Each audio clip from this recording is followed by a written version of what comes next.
نقول بسم الله بقى. اليوم كله صباح. بص جايين امبارح من السفر تعبانين مش راح مني. العيال من الساعة 7 الصبح عايزين ينزلوا المية، بس كلنا كنا معترضين، عايزين ننزل على آخر النهار كده في التراوة عشان بنسلق من الشمس، لكن هم مستعجلين. فالنهارده أول يوم أهو، كل سنة وانتم طيبين. يا رب ادعوا لنا كده يبقى مصيف سعيد، لأحسن ده أنا جوزي عامل فيا عمايل. بصوا عمال يتخانق معايا عشان البوركيني، وخدت كاش جي عشان خاطر البسها على البوركيني، بس هو ايه قلب وشه قلبه، فربنا يستر عشان خاطر النكد هيبقى للركب الاسبوع ده. كان حالف ان هو ينزل معانا البحر، مع ان هو اللي من الصبح عمال يقول يلا يلا، بس الولاد سبقوا همت وهنركب العربيه وربنا يهديه بقى ان شاء الله. بوريكم جايبيننا في عز الحر، الله يسامحهم، الله يسامحكم. شفتوا الجرالي؟ شفتوا الجرالي؟ شفتوا الجرالي اول واخر مره جه معاهم. اخر مره تعبوني، والرمله سخنه ملهلبه. كنا عايزين ننزل اخر النهار ومن بدري، وهم عمالين يلا يلا يلا. خلاص اتسلقنا خدنا التاني من اول يوم. حطيت السان بلوك وخدته معايا، قلت عشان ادهن منه تاني على البحر، بس الرمله سخنه وبقى ايه بعيد. البحر بتاعنا بعيد، يعني تمشي كده حوالي زي من هنا كده لدبي. اوحش ميعاد الساعه كام؟ الساعه داخله في 1. الله المعين.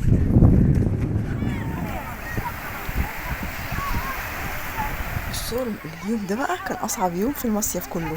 ليه بقى؟ الاولاد صاحيين من النوم مستحلفين لنا، عشان طبعا مشتاقين للبحر وكده، عايزين ينزلوا من الساعه 7 الصبح.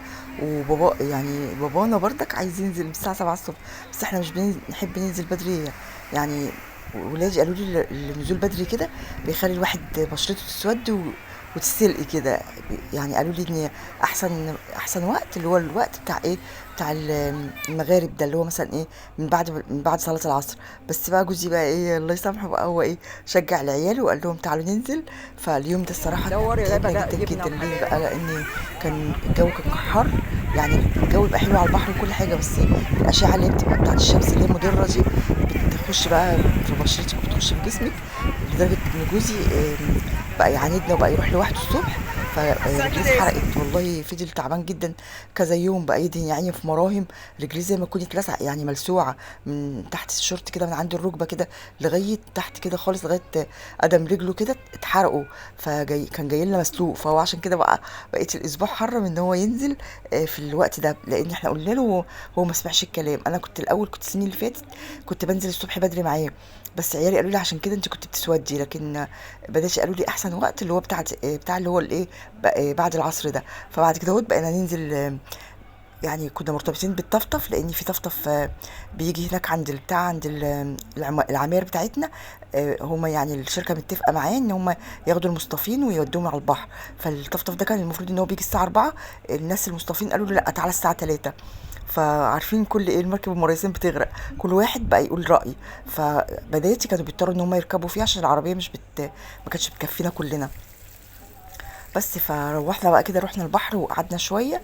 وبعدين يعني رحنا في عز الحر ورجعنا في عز الحر. راجعين بقى طبعا موحوحين من الجوع وعايزين يروحوا ياكلوا. كنت متبله السمك بقى من قبلها وكده، كان فاضل بس على ايه، على ان هو يتقلي. رحت بسرعه قاعده باخد دش وكده، وبروح داخله على المطبخ بقى بعمل ايه، كنت عامله بردك التسبيكه بتاعت الرز. بنتي ياسمين اللي بتحب الرز الاحمر ده، هي دايما اللي بتقعد تقول لي اعمليهولي يعني. فخدنا برأي الأغلبية وعملنا بتاع الرز أحمر كده. احنا أكلنا سمك تاني يعني في نص الأسبوع كده، جوزي جاب لنا بقى سمك مشكل، مكرونة على مش عارفة هو بيحب السمك اللي هو اسمه بسارية كده، بس أنا الصراحة ما دقتش منه. وكان جايب مش عارفه سمك تاني اسمه، مش عارفه ما صورتلكوش ليه، كنا في اليوم ده كان في يعني هيجان كده في البيت فما عرفتش اصوره لكم. وعملنا بقى المره دي يعني رز ببصل. فلما صلى على النبي بنتي اللي بتطلب الرز الاحمر ده عملته لها، واكلنا بقى وايه، ومش مش راحمين نفسهم. قعدوا يقولوا لي ايه، عايزين ننزل السوق، عايزين ننزل السوق. يعني عارفين اللي هو بيبقى اول يوم ده بيبقى عايزين ياخدوا كل اكبر قدر ممكن من الايه، من الهيصه والزنبليطه. فالصراحه كنت تعبانه جدا في اول يوم ده. اخدنا دش بقى واكلنا، واخدنا دش تاني بقى وشطبنا المطبخ وعملنا غسلنا المواعين وبتاع. وكانوا حابين بقى ينزلوا السوق عشان كانوا عايزين يشتروا شويه طلبات من السوق. وده بقى ايه السوق بتاع جمصة. الصراحة السوق يعني مش هادي، تحسوا ان ما بقاش فيه شراء والله يا ولاد. مش عارفه، تحسوا اني حتى يعني وانا ماشيه بقيت عماله اقول لجوزي محلات اللي هي اللي بتاعت المشبك والبسبوسه والحاجات دي بتنش يا عيني، وبيعدوا على البحر كده بيقعدوا يقولوا يحدفوا كروت كده ويحدفوا ورق عشان يشجعوك ان انت تروحي تشتري من عندهم. بس الحاجه نايمه خالص، الاسواق نايمه خالص. الحاجات اللي انا بوريها لكم دي خفيفه خفيفه خفيفه خالص. بصوا بكام، اللي ب100 واللي ب110 واللي ب120. فانا كنت بسال على، مش عارفه كنت بسال على براد ولا ايه، مش عارفه كنت بسال على براد ليه. فكان بيوريني الاسعار يعني. احنا ما اشتريناش حاجات كتير الصراحه في المصيف المره دي، لاني انا مش محتاجه حاجه. انا كل الحاجات اللي انا كنت محتاجاها اشتريتها قبل ما اروح المصيف بتاعي. اشتريت حبه حاجات كده برضك هصورها معاكم، بس تابعوني كده في الفيديوهات، فيديوهاتي جميله وهتعجبكم، وانا كيوته ودمي خفيف وهتعجبكم فيديوهاتي والله. بس خليكم معايا كده مقطع مقطع عشان خاطر ايه، انا بتوه منكم لان بتاع الفيديوهات دي مصوره من فتره، وانا ايه يعني بتفرج على الفيديوهات زيكم كده. فكنت عايزه اصور لكم الصوت على الصوره لايف كده على طول.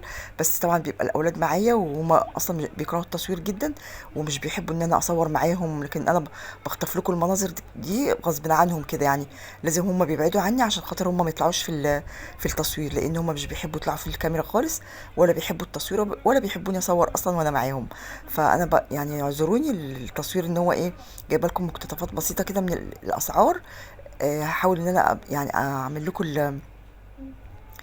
لكم الصوت على الصوره، بس عشان خاطر في دوشه جامد والصوت مش هتحبوه، لان دوشه السوق ودوشه العربيات والتكاتك والكلاكسات والحاجات دي بتغطي على الصوت اللي انا بتكلم عليه يعني. بس الشباشب هناك كانت يعني كانت اسعار برضك زي مصر بالظبط. بيبدأ من 20 ل25 ل110 ل150 زي ما انت ما عايزة كل حاجة. وبيبقى ليها الكواليتي بتاعتها والجودة بتاعتها على حسب الجودة بتاعت الشبشب او السليبر اللي انت بتجيبيه يعني. بس الازازه دي برضك ياسمين شبتت فيها، ازازتها كانت جايباها اللي هي مغطى اسود دي، بس للاسف باباها وقعها لها. راح موقع لها الازازه، كسر لها الغطا. فراحت مشتريه ازازه من هناك برضك ب20 جنيه تقريبا.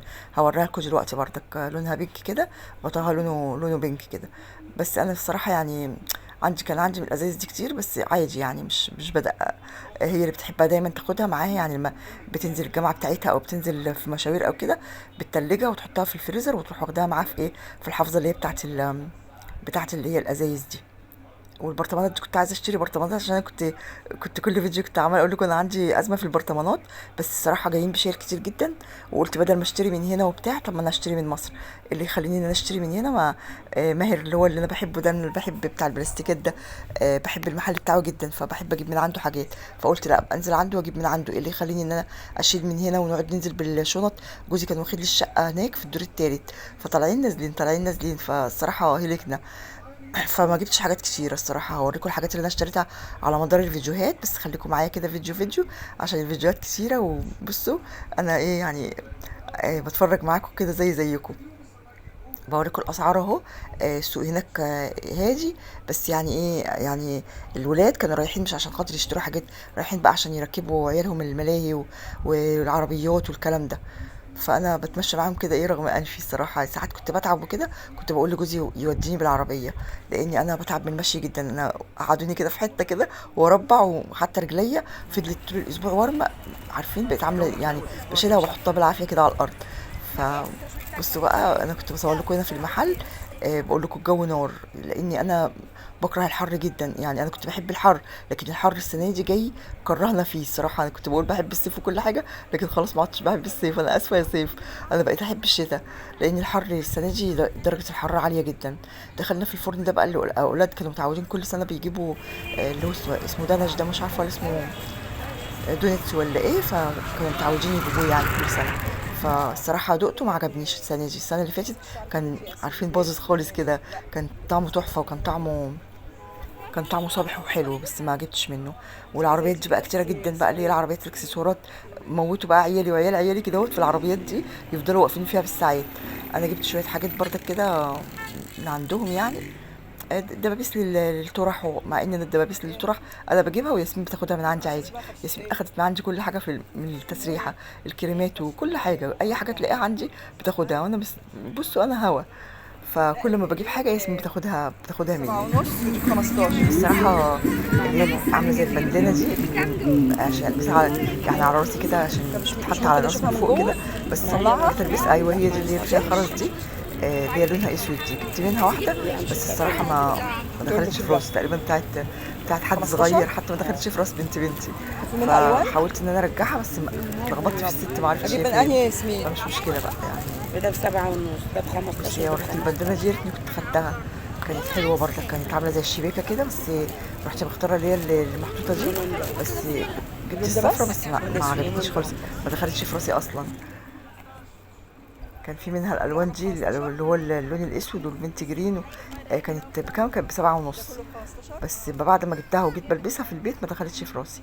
والعيال بقينا كانوا بيجيبوا لعب، وكانوا بيجيبوا حاجات زي كده. بنت ابني بابا جاب لها شخليله كده، هي مش ناقصه شخاليل، عندها شخاليل قد كده، بس برضه جاب لها شخليله. فالصراحه اللعب هناك، عارفين اللعبه دي ب15 جنيه. اللعب اسعارها هناك حلوه قوي. والعربيات برضك ب15، وابني بنتي برضك جاب عربية والاكسسوارات بقى اسعارها حلو جدا، بتبدأ من 5 جنيه وانت طالعة بقى. كل العربيات كده، اللي بتاعة التوك دي الصراحة بجيب منها كتير. وبرضك التوكة القديمة بتاعتي ما بعرفش البس غيرها، يعني مش عارفة، مش برتاح في الحاجة بتاعتي اللي هي القديمة. جبت منها كذا واحدة، جبت منها 2 تقريبا، الواحدة ب10. وبرضك اجي البسها بحس اني عاملة زي الكوبا كده في راسي، يعني لما تيجي تسندي راسك كده على السرير او بتاع، تحسيش ان انت مرتاحة، تحسي ان انت لازم تشيليها عشان خاطر تقعدي مرتاحة. لكن انا بحب اللي هي الصغيرة دي، بتبقى لما الشعر منها ما تضايقكش في الايه في الاستعمال يعني. وبصوا جمصة بقت اتغيرت خالص والله يا بنات. جمصة مدينة جميلة وكل حاجة، أنا مش بتنمرض على جمصة، أنا أصلا مش يعني. جمصة حلوة، بس هي جوها وحش، جوها صعب جدا، جوها حر يعني، تحسوا جوها بيصهد كده، مش عارفة ليه، يعني جوها بيسود.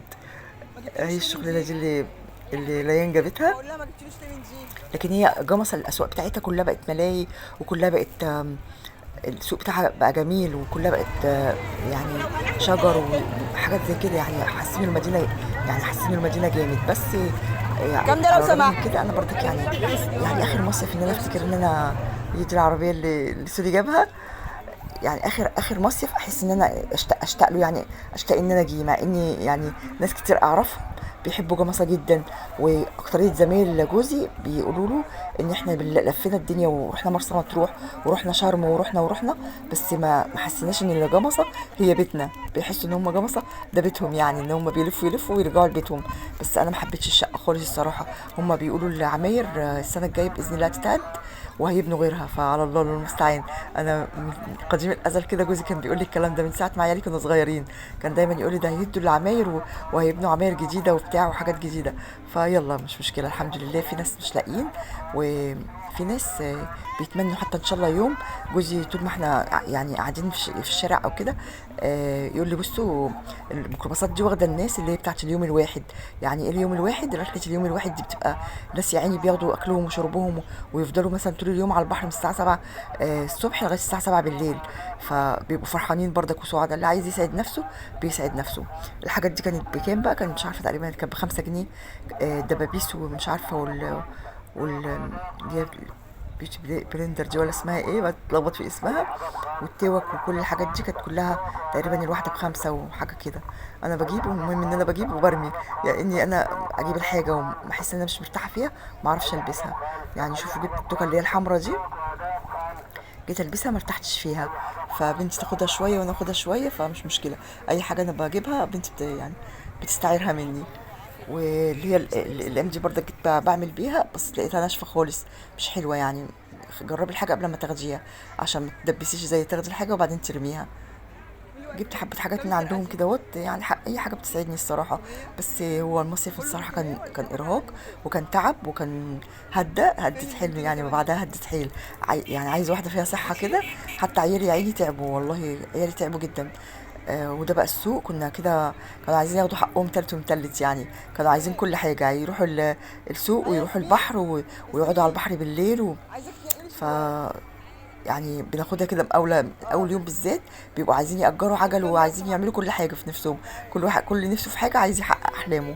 فيلا المهم ان هم اتبسطوا، والمهم ان احنا رحنا الحمد لله يعني، ورجعنا يعني بالسلامة. الفوج اللي بعدنا كانوا جايين ايه عمالين بيسقفوا في العربية، وهوريكم في الفيديوهات الجاية. فاللهم صل على النبي، ربنا يسعدهم يا رب. واللي بيحب يسعد نفسه بيسعد نفسه بأي حاجة. دي البناطيل دي كنت بسأل عليها، كان نفسي في شروال واسع كده. كنت كل ما انقي واحد عيالي يزعقوا لي: لا يا ماما ده هيبقى ماسك على جسمك، لا يا ماما ده هيبقى ماسك على، طب ما هو واسع اهوت يا اولاد. يقولوا لي: لا يا ماما ما تجيبوش، ده هيبقى ماسك على جسمك. فاروح سايباه، لان انا كنت عايزه اجيب شروال اللي هو الواسع ده. بس ما كل ما امسك واحد يقولوا لي: لا بلاش ما تجيبش ده، بيلزق على الجسم.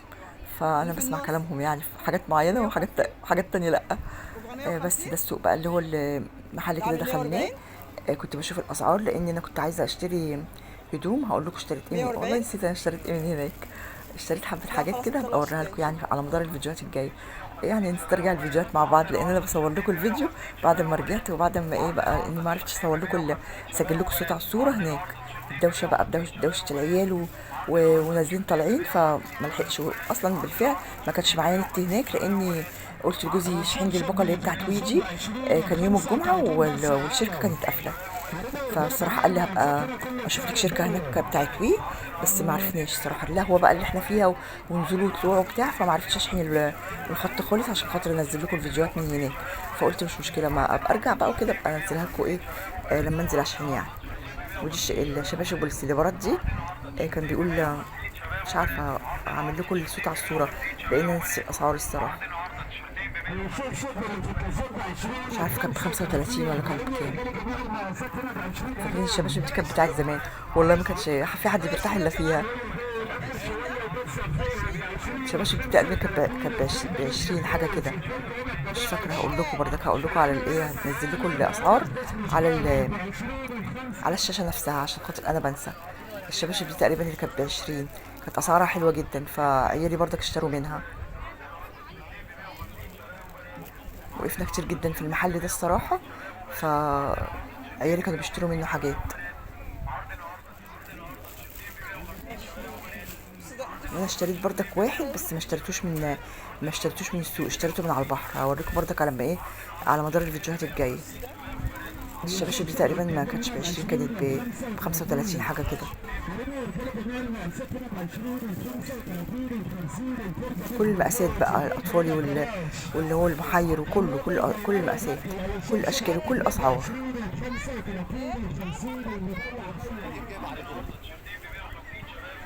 اسعار الشباشب كانت حلوه هناك الصراحه، بس هي متعه الصراحه، بس تعب يعني.